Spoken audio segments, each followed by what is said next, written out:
Yo les invocateurs, les invocatrices, monsieur Andy, on se retrouve aujourd'hui pour parler de la troisième partie du mot de développeur concernant la grosse mise à jour. Déjà, gros mea culpa, c'est ma faute.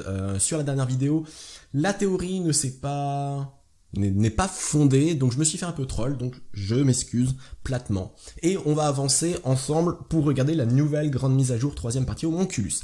Salutations de Comtueuse, voici la troisième et dernière partie du mode développeur concernant la grande mise à jour. C'est l'heure de vous en dire plus sur le Monculus et les nouvelles runes, nous allons donc vous en dire un peu plus sur ce contenu en espérant qu'ils vous plairont. En avant pour la dernière partie de ce mode développeur consacré à la grande mise à jour des homonculus. Je sais pas si vous avez remarqué, il y a un event en ce moment, c'est la dernière partie, il y a des nouvelles vidéos, on va dire pub sur YouTube concernant Summoner's War. Donc ça annonce, je pense, c'est mon point de vue, je pense que la mise à jour quand même approche à grands pas. Info sur les nouvelles runes. Ajout de 5 nouvelles runes, 7 de 2, donc pas 7 de 4, qui ajoutent des effets spéciaux aux monstres qui s'en équipent et aux autres alliés. Donc ça c'est la grosse nouveauté. Des runes qui vont rajouter des stats aux alliés. Les runes combat, 7% d'attaque en plus. Les déterminations, 7% de défense. Amélioration, 5% de PV. Précision, 10% de précision. Et les résistances, 10% de résistance. Pour tous les alliés. Plus vous avez de monstres alliés sur la table pendant votre run, plus ce sera efficace. 7% x 5 monstres, c'est plus intéressant que, par exemple, 10% sur un seul monstre. 7% sur 5 monstres ou 6 monstres en raid, ce sera toujours plus intéressant que 7% sur 3 monstres en GVG. Donc c'est des runes qui, à mon sens, s'orientent beaucoup plus PvE. Ça va s'orienter PvE, Toa Hard, peut-être du donjon si on n'arrive pas à clean certaines parties, qu'on a besoin de tankiness ou un peu plus de précision, de résistance. Par exemple pour le dragon, on voudrait un peu plus de résistance ou un peu plus de précision ou un peu plus d'attaque. Et surtout pour le raid. 6 alliés sur la table, c'est un effet de buff très intéressant. Par exemple, on prend la résistance. La résistance, finalement, une rune, donc un set double, c'est... Ok, pour chaque mate, c'est seulement 10%, mais dans la globalité, c'est 60% de résistance qu'on ajoute. Et ça, c'est très fort. Ça va permettre à passer le raid 4, le raid 5 plus facilement. Pour moi, je trouve très intéressant ces runes. Ça veut dire qu'aujourd'hui, on va avoir la possibilité de runer nos mates suivant leur spécialité. Un monstre attaque, par exemple, imaginons on prend une Wa, donc la Rakshasa Feu, en tant que potentiel DPS pour le raid 4 ou le raid 5. Aujourd'hui, il faut quand même qu'elle ait 60% de résistance avec le leader skill pour qu'elle atteigne les 100%. Grâce à ces nouveaux sets de runes, on pourrait très bien avoir un monstre support qui, lui, a ces runes-là sur lui. Et du coup, ça va permettre à notre Wa, si on l'utilise ailleurs, de ne pas sacrifier des substats taux critique, dégâts des critiques, vitesse, attaque pourcentage pour de la résistance. Parce qu'aujourd'hui, on devait la runer pour plusieurs modes de jeu. Là, ce qui va changer, je pense, réellement dans le raid, c'est qu'on va avoir un monstre allié, voire peut-être 2 monstres alliés, qui auront des runes qui vont augmenter les stats des autres monstres alliés, qui vont permettre de ne pas sacrifier les stats principales dans les substats des autres monstres qu'on va aligner. Je sais pas si ça a été clair, mais pour moi c'est très clair, et je trouve ça très fort. C'est-à-dire que, on aura une Wa qui fera des grosses claques, pourquoi pas en Toa Hard ou en dragon, plutôt que ce qu'on avait aujourd'hui, on lui avait mis un peu de HP, on lui avait mis un peu de défense, on lui avait mis de la résistance, et finalement elle faisait un peu moins de dégâts, et du coup ça va faire que notre Wa va faire plus de dégâts face au boss du raid, et du coup le clean, je pense, plus rapidement, et surtout, vous savez, plus le run dure, plus le monstre du raid, le boss actuellement, va faire de dégâts. Donc, moins craindre cette riposte de dégâts très forte du boss du raid. Donc, moi, réellement, je les vois orientés raid, peut-être Toa Hard.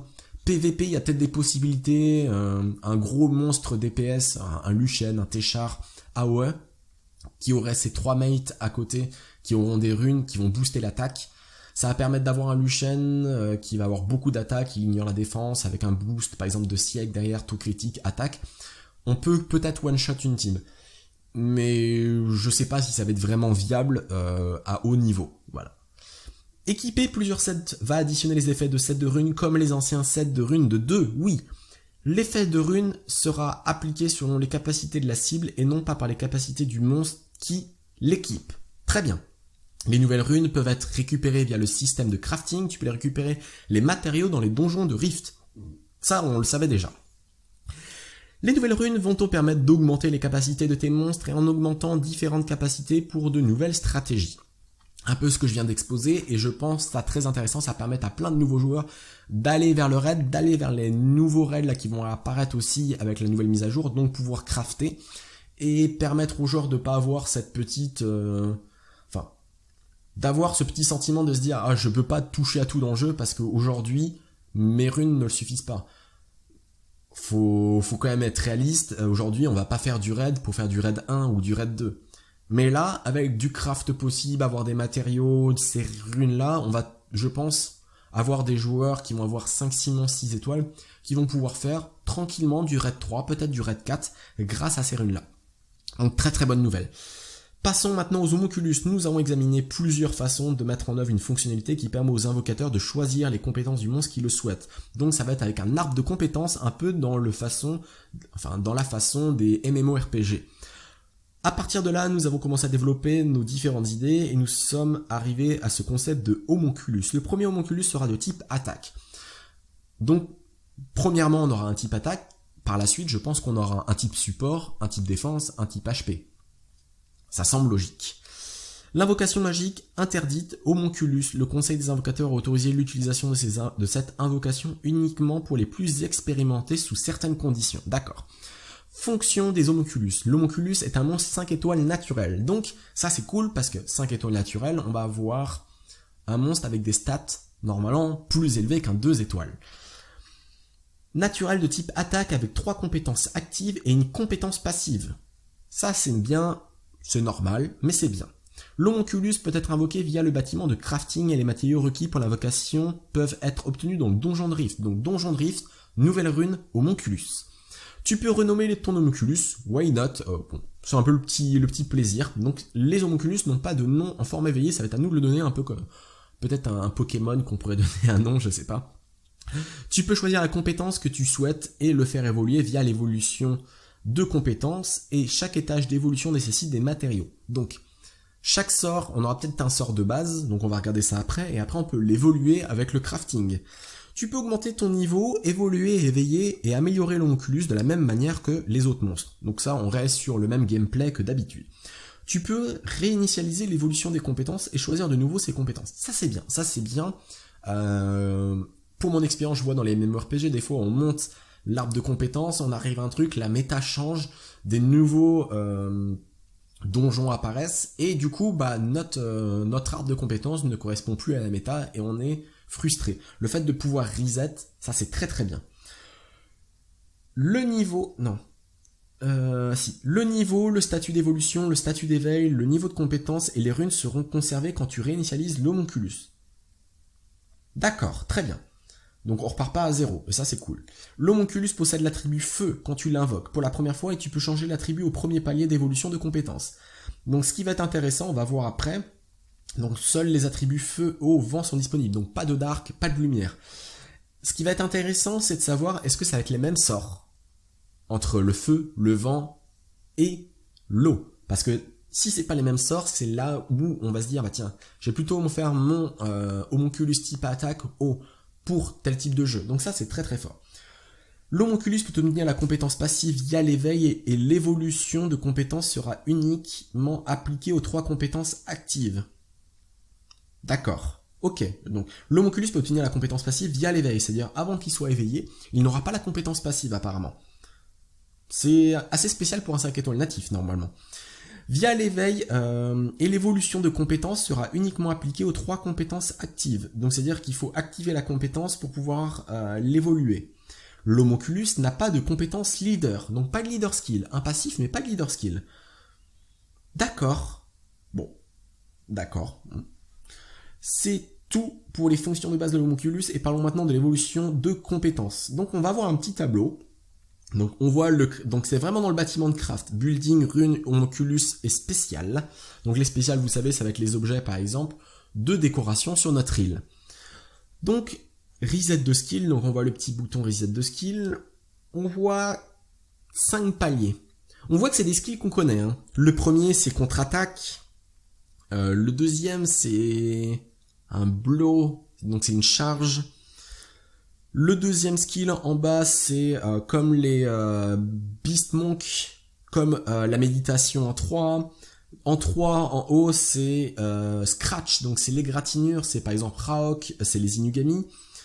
On voit en 4 en haut un skill qui, normalement, ça doit être les Leeches qui ont ce skill-là. Le skill 2, bah, ça me fait penser au Succube. Le skill 3, c'est Jean. Et le skill 4, qu'est-ce que c'est le skill 4? Je me demande si c'est pas le skill 4, ça me fait penser au skill des Sylphides. Pas des sylphes, des Sylphides. Par exemple, Akassi, je crois qu'elle a ce sort-là. En haut, c'est encore un skill de Leech. En dessous, on dirait le skill un peu de Susanoo. Je crois que c'est Susanoo. Enfin, c'est les ninjas qui ont ça. Le skill 3, je sais pas du tout. Et le skill 5, on dirait l'immunité de Rakan avec le boost d'attaque. L'homonculus peut invoquer pour la première fois. L'homonculus invoqué pour la première fois possède 3 compétences actives. Donc 3 compétences actives et pourtant là on a 4 paliers, d'accord. Qu'est-ce que ça veut dire? La compétence 1 évolue pendant les premiers et deuxièmes paliers. La compétence 2 évolue pendant le troisième... Ah d'accord. Donc 1, donc par exemple le 1 et 2 ça va aller ensemble, le 2, le 3 et le 4 ça va aller ensemble et le 5 ça va être ensemble, j'ai l'impression. Et la compétence 1 avant le... Voilà. Retrouvez plus d'infos ci-dessus. Attribut de l'homonculus et évolution de première compétence. Premier palier, la compétence 1 sera évoluée pendant cette étape et tu peux décider de l'attribut de ce palier à ce palier, donc l'attribut feu, eau, vent. La compétence... Alors est-ce qu'il va... Ça va être un choix. Peut-être qu'il va falloir obtenir des objets craftables pour choisir... Bah voilà, je veux le mettre haut et tout. Hein. La compétence 1 de l'homonculus qui a été invoquée pour la première fois est rayon magique. Tu peux cependant faire évoluer cette compétence en rayon enflammé, sans changer l'attribut, ou tu peux également changer l'attribut en eau pour évoluer la compétence en rayon gelé. D'accord. Ok, donc c'est pas les mêmes noms hein, quand même, donc ça va changer. Tu peux évoluer la compétence 1 depuis les précédents paliers une fois de plus, nouvel effet. Tu peux évoluer la compétence rayon gelé, fluctuation, qui possède un effet de gel de zone avec un taux de réussite désigné. Ou rayon gelé, purification, qui peut supprimer des effets de buff et geler l'ennemi avec un taux de réussite désigné. Ok. Ça c'est pas mal parce que quand même c'est assez fort. Un strip, donc debuff, donc plusieurs debuffs, enfin plusieurs buffs on peut retirer et en plus on gèle. Donc ça c'est pas mal, c'est vraiment pas mal. En TOA, en PVP et tout, ça va être fort ça. Ça va être fort. Évolution de la compétence de l'homonculus. Tu peux évoluer la compétence 2 avec l'une des deux compétences qui déterminera la direction. D'accord, on va regarder un petit peu le tableau. 4e, tu peux évoluer les deux compétences, d'accord. Ah, nice. Donc en fait, on a un skill de base et après, il va prendre 2 choix. Par contre, on voit quand même qu'on est limité. Ça veut dire que par exemple, je peux pas partir un petit peu en haut du tableau et reprendre un petit peu en bas. Donc il y a peut-être une partie, souvent c'est ce qu'ils faisaient dans les mémos coréens, une partie on va dire plutôt support en haut et par exemple une partie plutôt orientée offense en bas. Ça ce serait pas mal malgré que c'est un monstre attaque. Donc il va falloir quand même du potentiel d'attaque dans les deux skill trees, donc dans les deux arbres de compétences. Nous espérons voir les joueurs utiliser l'homonculus le mieux possible en faisant évoluer leurs compétences de diverses façons. Donc il va quand même avoir... des joueurs qui vont réfléchir, je pense qu'on va tous réfléchir à ça, savoir quel arbre de compétences on va utiliser pour quel type de jeu, avec quel type de synergie d'alliés. Cependant, voyons ensemble certaines restrictions. Ah, ils en avaient parlé tout à l'heure. Tu peux uniquement posséder un seul homonculus par type. Ah, ça c'est dommage. Non pas que j'aurais voulu avoir 3 types feu, par exemple, en homonculus, mais 3 types attaque, un vent, un eau, et un feu, ça aurait été sympa. Pour le moment, tu ne peux pas avoir 2 homonculus de type attaque et les faire évoluer de différentes façons. Pour le moment. Donc ça, c'est pas fixe encore. Cependant, un autre type d'homonculus sera ajouté dans le jeu prochainement. Donc peut-être le défense, le HP, le support. Les homonculus ne peuvent être utilisés en défense d'arène ou dans les combats de guilde. Alors en défense d'arène, mais est-ce que ça veut dire dans l'arène aussi en attaque? Je pense. Donc tout à l'heure, je disais que le skill, par exemple, pour debuff et geler, ça pouvait être fort, par exemple en GVG. Ça va pas être possible. Cela peut être frustrant de ne pas pouvoir les utiliser dans tous les contenus, mais nous avons pris cette décision afin d'éviter tout stress aux joueurs qui devraient vérifier à chaque fois les compétences de l'homonculus. Ouais, non mais c'est vrai. Donc c'est un monstre PvE, ça va permettre d'aller peut-être dans le raid, de façon plus efficace. En plus, le joueur et ton adversaire et son adversaire ne pourront pas utiliser l'homunculus dans les services de test de l'arène live. Donc ça veut dire, là, on parle encore de test de l'arène live. Donc ça veut dire que peut-être l'homunculus va arriver très bientôt, parce que la prochaine phase de test, enfin la phase de test, là, elle va encore durer peut-être une vingtaine de jours. Afin de minimiser toute confusion, car ce mode est encore en phase test, c'est donc la fin de cette troisième partie du mode développeur. Note que les nouveaux contenus présents dans ce mode développeur sont encore en développement et peuvent encore changer. Ok, donc, si on devait, on va dire, faire un récapitulatif, les homunculus pourront être d'attributs feu, eau et vent. Il y aura les types attaque, les types support, il y aura les types HP et les types défense. Donc ça c'est bien. On ne peut pas encore avoir deux homunculus du même type, mais c'est écrit pour le moment. Donc c'est entre parenthèses, ils nous tiennent un peu en haleine avec ça. Ils n'ont pas de nom une fois éveillés, et pas de leader skill. Donc un passif, 3 skills actifs, et la possibilité avec l'arbre de compétences d'améliorer un peu un sort vers s'orienter vers plutôt comme ça ou plutôt comme ça, on va dire. Est-ce que ça va changer beaucoup? Quand je regarde, par exemple, si on regarde le skill 2, il y en a un, ça va être... alors, c'était où? C'était ici. Fluctuation qui possède un effet de gel de zone avec un taux de réussite désigné. Et l'autre, c'est qui peut supprimer des buffs et geler l'ennemi avec un taux de réussite désigné. Donc, peut-être que rayon gelé et fluctuation, t'as plus de chances de geler l'ennemi.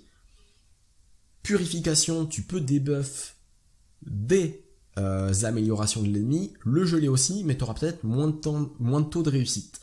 D'accord, ça c'est sympa. Alors moi là où je me pose une grosse question, ça va être pour le skill up. Comment ça va se passer le skill up? Est-ce qu'il va avoir encore du skill up comme les autres, avec du food? Est-ce que chaque compétence va pouvoir augmenter? C'est-à-dire que là, par exemple, fluctuation, j'ai 30% de taux de réussite de geler l'ennemi. Une fois skill up, est-ce que j'aurais 50%? Parce que tout à l'heure, ils ont quand même dit qu'on pouvait... Alors, je veux vraiment quand même vérifier, j'ai pas envie de balancer des conneries, comme d'habitude. Tu peux, voilà, 3 compétences actives, tu peux choisir la compétence que tu souhaites et faire évoluer via l'évaluation de compétences. Donc, est-ce que c'est seulement par l'évolution de compétences? Est-ce qu'il va avoir du skill up quand même? Tu peux évoluer sans utiliser de matériaux supplémentaires après la réinitialisation.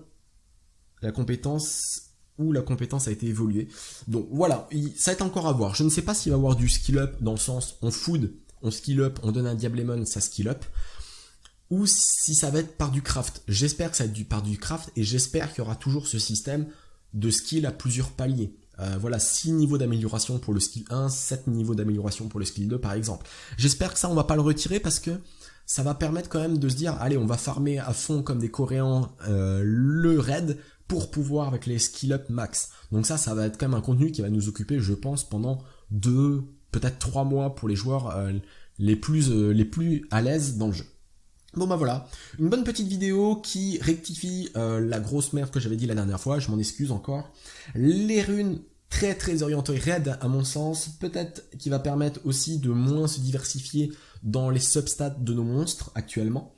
J'aime beaucoup cette mise à jour et je l'attends très vite. N'hésitez pas à réagir en commentaire au contenu de la troisième partie du mode développeur. Dites-moi ce que vous en pensez, dites-moi ce que vous pensez de l'homunculus, des runes, de vos stratégies, si vous pensez que la mise à jour va arriver bientôt ou tardivement, voilà, ça m'intéresse d'avoir vos avis. Allez, on se retrouve très bientôt pour une nouvelle vidéo sur Studio Monazoa. Ciao les invocateurs, les invocatrices. Mais je sais pas si ça va être vraiment viable à haut niveau, voilà. Équiper plusieurs sets va additionner les effets de sets de runes comme les anciens sets de runes de 2, oui. L'effet de rune sera appliqué selon les capacités de la cible et non pas par les capacités du monstre qui l'équipe. Très bien. Les nouvelles runes peuvent être récupérées via le système de crafting, tu peux les récupérer les matériaux dans les donjons de Rift. Ça, on le savait déjà. Les nouvelles runes vont te permettre d'augmenter les capacités de tes monstres et en augmentant différentes capacités pour de nouvelles stratégies. Un peu ce que je viens d'exposer et je pense que c'est très intéressant, ça permet à plein de nouveaux joueurs d'aller vers le raid, d'aller vers les nouveaux raids là qui vont apparaître aussi avec la nouvelle mise à jour, donc pouvoir crafter et permettre aux joueurs de pas avoir cette petite... d'avoir ce petit sentiment de se dire ah je peux pas toucher à tout dans le jeu parce qu'aujourd'hui mes runes ne le suffisent pas. Faut quand même être réaliste, aujourd'hui on va pas faire du raid pour faire du raid 1 ou du raid 2. Mais là, avec du craft possible, avoir des matériaux, ces runes-là, on va, je pense, avoir des joueurs qui vont avoir 5, 6 monstres, 6 étoiles, qui vont pouvoir faire tranquillement du raid 3, peut-être du raid 4, grâce à ces runes-là. Donc très très bonne nouvelle. Passons maintenant aux homonculus. Nous avons examiné plusieurs façons de mettre en œuvre une fonctionnalité qui permet aux invocateurs de choisir les compétences du monstre qu'ils le souhaitent. Donc ça va être avec un arbre de compétences, un peu dans la façon des MMORPG.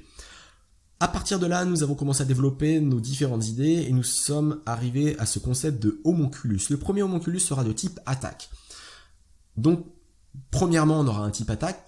Par la suite, je pense qu'on aura un type support, un type défense, un type HP. Ça semble logique. L'invocation magique interdite, homonculus. Le conseil des invocateurs a autorisé l'utilisation de cette invocation uniquement pour les plus expérimentés sous certaines conditions. D'accord. Fonction des homonculus. L'homonculus est un monstre 5 étoiles naturel. Donc, ça c'est cool parce que 5 étoiles naturelles, on va avoir un monstre avec des stats normalement plus élevés qu'un 2 étoiles. Naturel de type attaque avec 3 compétences actives et une compétence passive. Ça c'est bien, c'est normal, mais c'est bien. L'homonculus peut être invoqué via le bâtiment de crafting et les matériaux requis pour l'invocation peuvent être obtenus dans le donjon de Rift. Donc donjon de Rift, nouvelle rune, homonculus. Tu peux renommer ton homonculus, why not, bon, c'est un peu le petit plaisir. Donc les homonculus n'ont pas de nom en forme éveillée, ça va être à nous de le donner un peu comme peut-être un Pokémon qu'on pourrait donner un nom, je sais pas. Tu peux choisir la compétence que tu souhaites et le faire évoluer via l'évolution de compétences et chaque étage d'évolution nécessite des matériaux. Donc chaque sort, on aura peut-être un sort de base, donc on va regarder ça après, et après on peut l'évoluer avec le crafting. Tu peux augmenter ton niveau, évoluer, éveiller et améliorer l'homonculus de la même manière que les autres monstres. Donc ça, on reste sur le même gameplay que d'habitude. Tu peux réinitialiser...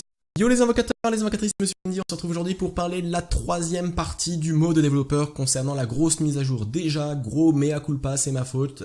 Sur la dernière vidéo, la théorie n'est pas fondée, donc je me suis fait un peu troll, donc je m'excuse platement. Et on va avancer ensemble pour regarder la nouvelle grande mise à jour, troisième partie homonculus. Salutations de Comtueuse, voici la troisième et dernière partie du mode développeur concernant la grande mise à jour. C'est l'heure de vous en dire plus sur l'homonculus et les nouvelles runes, nous allons donc vous en dire un peu plus sur ce contenu en espérant qu'ils vous plairont. En avant pour la dernière partie de ce mode développeur consacré à la grande mise à jour des homonculus. Je sais pas si vous avez remarqué, il y a un event en ce moment, c'est la dernière partie, il y a des nouvelles vidéos, on va dire pub sur YouTube concernant Summoner's War. Donc ça annonce, je pense, c'est mon point de vue, je pense que la mise à jour quand même approche à grands pas. Info sur les nouvelles runes. Ajout de 5 nouvelles runes, 7 de 2, donc pas 7 de 4, qui ajoutent des effets spéciaux aux monstres qui s'en équipent et aux autres alliés. Donc ça c'est la grosse nouveauté. Des runes qui vont rajouter des stats aux alliés. Les runes combat, 7% d'attaque en plus. Les déterminations, 7% de défense. Amélioration, 5% de PV. Précision, 10% de précision. Et les résistances, 10% de résistance pour tous les alliés. Plus vous avez de monstres alliés sur la table pendant votre run, plus ce sera efficace. 7% x 5 monstres, c'est plus intéressant que, par exemple, 10% sur un seul monstre. 7% sur 5 monstres ou 6 monstres en raid, ce sera toujours plus intéressant que 7% sur 3 monstres en GVG.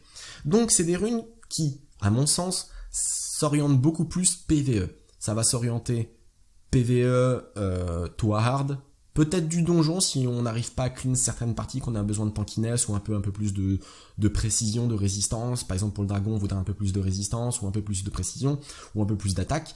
Et surtout pour le raid. 6 alliés sur la table, c'est un effet de buff très intéressant. Par exemple, on prend la résistance. La résistance, finalement, une rune, donc un set double, c'est... Ok, pour chaque mate, c'est seulement 10%, mais dans la globalité, c'est 60% de résistance qu'on ajoute. Et ça, c'est très fort. Ça va permettre à passer le raid 4, le raid 5 plus facilement. Pour moi, je trouve très intéressant ces runes. Ça veut dire qu'aujourd'hui, on va avoir la possibilité de runer nos mates suivant leur spécialité. Un monstre attaque, par exemple, imaginons on prend une Wa, donc la Rakshasa Feu, en tant que potentiel DPS pour le raid 4 ou le raid 5. Aujourd'hui, il faut quand même qu'elle ait 60% de résistance avec le leader skill pour qu'elle atteigne les 100%. Grâce à ces nouveaux sets de runes, on pourrait très bien avoir un monstre support qui, lui, a ces runes-là sur lui.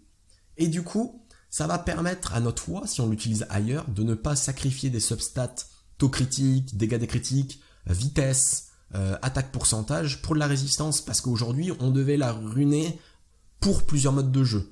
Là, ce qui va changer, je pense, réellement dans le raid, c'est qu'on va avoir un monstre allié, voire peut-être 2 monstres alliés, qui auront des runes qui vont augmenter les stats des autres monstres alliés, qui vont permettre de pas sacrifier les stats principales dans les substats des autres monstres qu'on va aligner. Je sais pas si ça a été clair, mais pour moi c'est très très clair, et je trouve ça très très fort, c'est-à-dire que on aura une WoA qui fera des grosses claques, pourquoi pas en Toa, Hard ou en Dragon, plutôt que ce qu'on avait aujourd'hui, on lui avait mis un peu de HP, on lui avait mis un peu de défense, on lui avait mis de la résistance, et finalement elle faisait un peu moins de dégâts, et du coup ça va faire que notre WoA va faire plus de dégâts face au boss du raid, et du coup le clean, je pense, plus rapidement, et surtout, vous savez, plus le run dure, plus le monstre du raid, le boss actuellement, va faire de dégâts. Donc, moins craindre cette riposte de dégâts très très forte du boss du raid.